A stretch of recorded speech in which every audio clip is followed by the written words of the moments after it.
अगर आप भी एक बॉलीवुड फैन हैं और इन नकली सितारों की पूजा करते हैं तो ये वीडियो बिल्कुल ना देखें, क्योंकि बॉलीवुड एक टूलकिट फॉलो कर रहा है फॉर प्रमोटिंग आइडियोलॉजिकल सबवर्शन, जो कि इंस्पायर्ड है इस book the art of war से, जो कि आज से करीबन 250 साल पहले लिखी गई थी एक चाइनीज मिलिट्री स्ट्रेटेजिस्ट के द्वारा, जिसका नाम है सुन Tzu.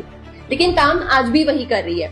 The propaganda is to corrupt the youth, take them away from their religion, push them into mistakes and addictions and destroy their valor by using all means of publicity। ये एक Marxist psychological warfare tool है जो किसी भी देश को बिना युद्ध के गुलाम बनाने में सक्षम है, और यही आज भारत के साथ किया जा रहा है by using the soft power of Bollywood।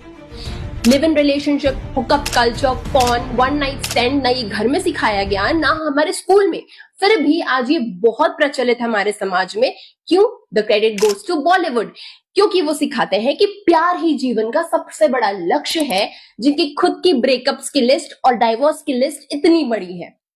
पीके, जोधा अकबर, बाजीराव मस्तानी आदि पुरुष जैसी फिल्में बनाकर ये आइडियोलॉजिकल सबवर्शन की फर्स्ट स्टेप डिमोरलाइजेशन को फॉलो कर रहे हैं, जो करीबन 15 से 20 सालों में होता है धीरे धीरे। उसके बाद आता है destabilisation, next 2 to 5 years it takes.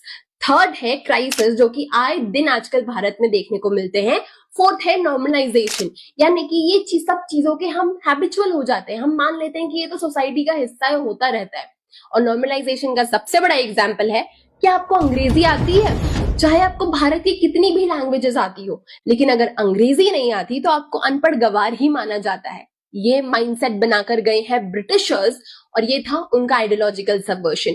लेकिन ये आजादी के बाद भी रुका नहीं, स्पेशली इन 1960s, जब 1969 और 1917 में सोवियत यूनियन के एजेंट यूरी बेजमेनोव भारत आए थे यही एजेंडा फैलाने के लिए। लेकिन 1984 में सोवियत यूनियन के डिसॉल्व होने के बाद उन्होंने इंटरव्यूज में ये बात कन्फेस करी कि इसी टूल को यूज करके सोवियत यूनियन बाकी देशों को गुलाम बनाना चाहता था, और भारत भी उसमें से एक टारगेट था। लेकिन बॉलीवुड इन सब चीजों को कैसे कर रहा है आज की 21st सेंचुरी में, this I will expose in part 2। जय हिंद, जय भारत।